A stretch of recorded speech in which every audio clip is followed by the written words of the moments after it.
Jetzt sind wir eigentlich live. Wir sind live! Was Mahlzeit morgen! Dazu. Ach so! Sag Bescheid, wenn es losgeht. Ich hoffe, das geht so mit dem Handy. Ja, das Wegen wird Internet. Weißt du? funktionieren. Ist doch hier tipptopp oder wie ist das? Ich habe eigentlich LTE jetzt gerade. Aber ja, wir haben einen Zuschauer. Wir haben einen Daumen hoch. Zuschauer? Daumen hoch! Für den ersten. Wo sind wir denn live? Ja, YouTube? Mahlzeit moin! Ja, auf YouTube.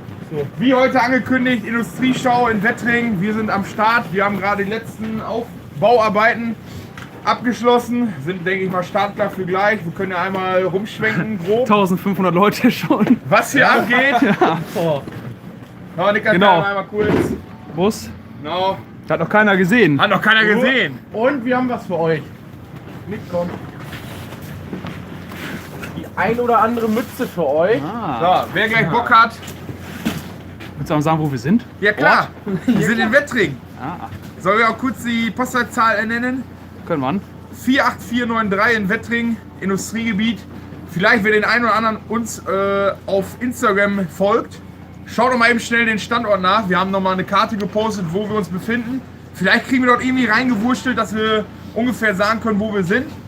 Ja, ich habe hier jetzt auch den Standort aktiviert. Ich weiß nicht, wie das funktioniert, Standort aber ich habe das einfach mal gemacht. So, wie ihr seht, die ersten schauen schon mal vorbei. Ja, wie gewünscht. Was haben wir denn alles mit? Aber ich Unsere glaube, wir bleiben Flagge- hier drin wegen Ja, Wind, wir ne? bleiben ein bisschen drin. Heute ist ziemlich schäbiges Wetter. Wir haben echt mal Lessen gehabt mit dem Pavillon. Also manch gut draufgegangen. Aber wir haben das passende Kontergewicht haben wir angebaut. Bisschen Fusch schadet nie. Ja, wir haben heute mit Volvo, Golf-Orgel, Opelix und wie haben wir ihn genannt? Ja, hat der einen Namen? Ford, sucht euch einen aus. Ja, wie gesagt, Ford, kleinstes Auto der Welt, haben wir Video drüber gemacht. Ja, und natürlich nicht zu vergessen, den Bus, den wir einigermaßen aufgehübscht haben, nur für diesen heutigen Tag, Jo. wo selbstverständlich auch noch Videos drüber kommen werden. Aber wir haben noch eine Neuerung, die noch niemand gesehen hat am Opelix. Ich habe da gerade niemand auf der Motorhaube gesehen. Oh, aber das ist natürlich der Spoiler-Alarm. Dazu gibt es natürlich, angekratzt haben wir das Video gestern. Vielleicht hat es der eine oder andere schon gesehen. Da vorne steht das Auto. Wie man sieht, der dritte. nicht hinfüllen? Da ist der. Ja. Mal ranziehen oder so. Wenn man das sieht.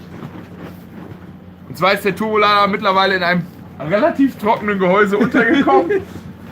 Durch ein oder anderen Anbauteil musste dieses, ja wie soll man sagen, dieser Lüftungskanal überarbeitet werden und optimieren, dass wir alles da untergekriegt haben. Der Gardena Schlauch ist selbst